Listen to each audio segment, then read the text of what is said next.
Example 1 says, what is the sequence that maps shape 1 onto shape 2? So we want to take this guy here and get it to where it lays exactly on that guy. So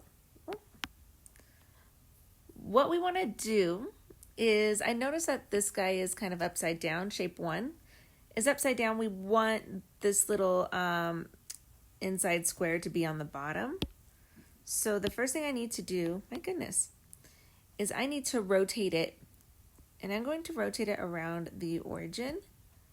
But how far do I rotate it? So it looks like I need to rotate it. Let me see. I'm going to start with where this square is. I usually like to pick a point or a place and just focus on that and try to get that place to line up onto my second shape. So it looks like I need to rotate it. Okay, that's about 90 degrees here, but I need to keep going. Okay, that's 180 degrees that I just rotated it. Each quadrant is 90 degrees, so I rotated it over 1, 2 quadrants. And I rotated it clockwise. I'm going in the same direction as a clock moves. So I'm going to say rotate 180 degrees clockwise. So that's going to get my little square to be on top of where this empty space is. But this square over here is just 1 square by 1 square.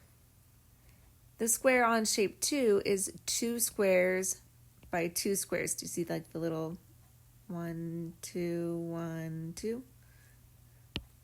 So how do I get my 1 square by 1 square to be 2 squares by 2 squares? I need to multiply it by 2. So that's going to be my dilation. And I'm going to say dilate.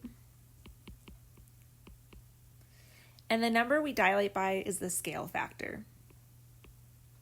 Dilate by a scale, factor of 2. So 1 by 1 square, if you multiply it by 2, it becomes a 2 by 2 square.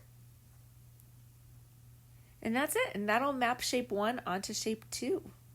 So again, it's really nice just to be able to write on something or to kind of trace it out with your finger on the screen.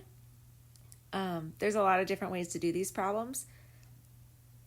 Just do it what works best for you, but this is how I imagine it when I do these problems.